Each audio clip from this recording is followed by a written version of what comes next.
I haven't gotten that far, but from what I understand, you're supposed to slow down at your lactic threshold, because if you go, you'll your muscles will break down. Okay, so that's a pretty good description.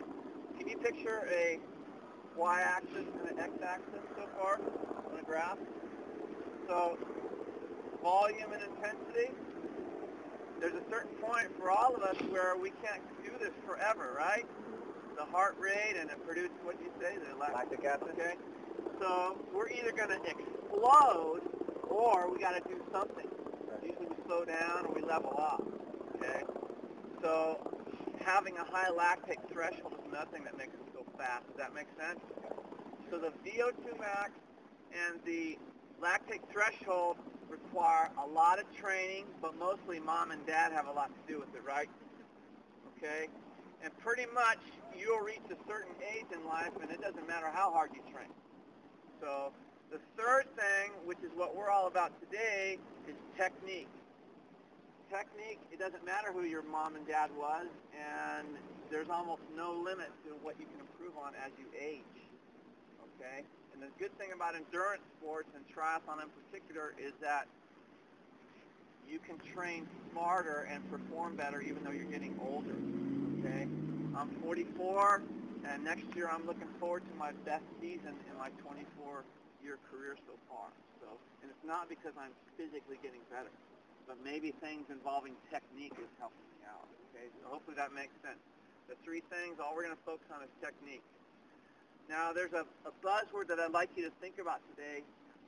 It's called object permanence. Anybody heard of that? Object permanence. It's creating a mental image of something physically that you cannot see.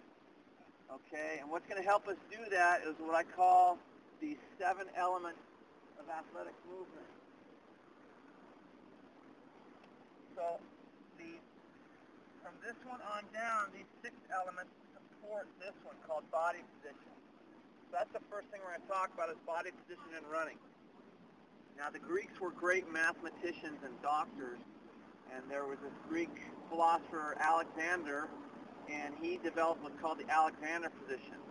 And it's a basic body position to where it would maximize air traveling through the body. And not only do they apply this to athletics, but they apply this to psychology for people having depression, to get them to breathe correctly so more brain goes to their oxygen, and they can think better thoughts, right? Because mostly people that are depressed are thinking depressed thoughts, and oxygen helps you think better thoughts. So, but on a scale from 1 to 10 as far as technique is concerned, if you have swimming, cycling, and running, for example, let's just say this piece of wood was a sport. So the technique in this sport, that's about a 1. Over here, we have gymnastics, that's about a 10. Are you with me so far as technique is concerned? So swimming is about a 6 or a 7, and cycling and running is about a 3 or 4. There's not much technique, but there's things we need to be concerned about, okay? So with the body position, we have that Alexander position, which is basically we want our shoulders, hips, and feet kind of in a sort of alignment and balanced position, okay? If you have anything in your hands right now, it might be a good idea just to set them down, and then we can sort of practice these positions as I describe it. The first thing is our head. We want our head in what's called a neutral position. This is back, this is forward, this is neutral, okay?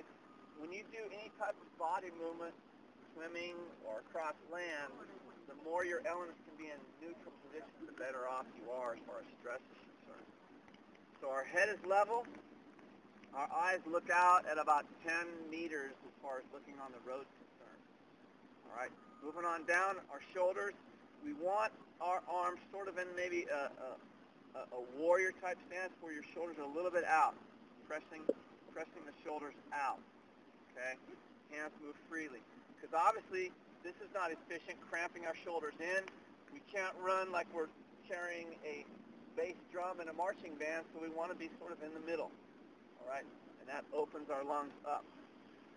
So that's pretty much how our body position is. When our feet move forward, our hips are level with our shoulders. We don't want twisting action going on. So that's our body position. The next few elements set that up. Okay, the next few elements can either mess up your body position or they maintain good body position. So we're going to go into arm action right now.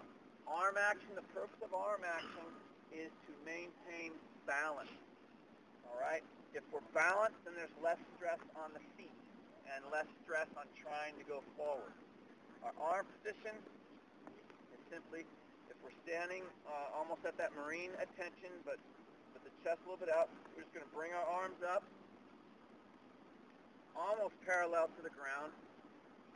And then just like in drill, you want the swing to be about, your fist to be about 6 inches to the front and 3 to the rear. The key thing is you want something to cross the back, almost like if you had ski poles. All right, we're not up here like T-Rex.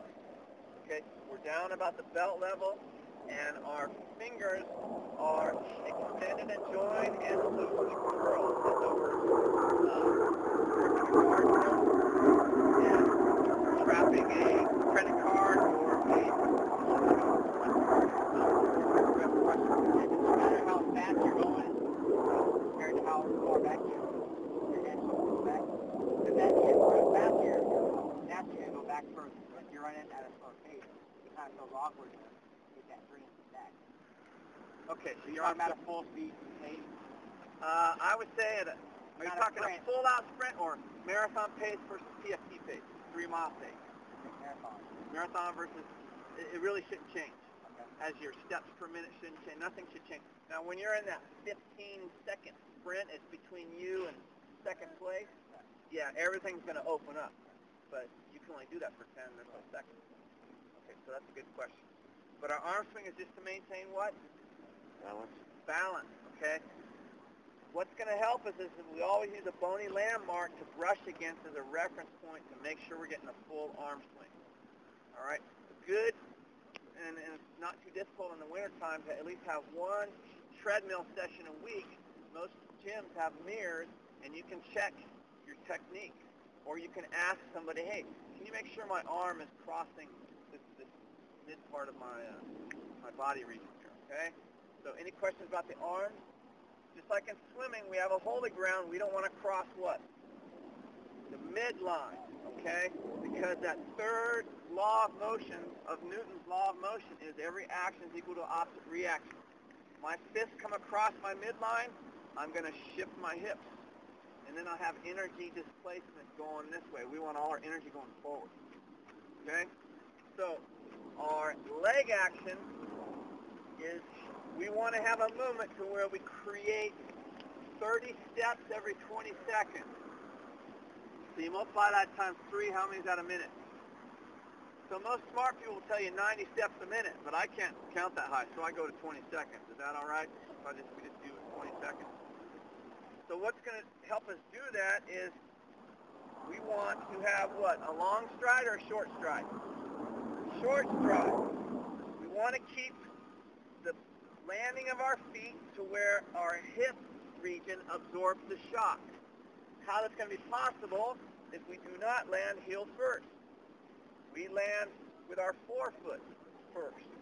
Okay? There's a great description out there if you go over to newtonrunning.com or poserunning.com of what I'm talking about. Okay?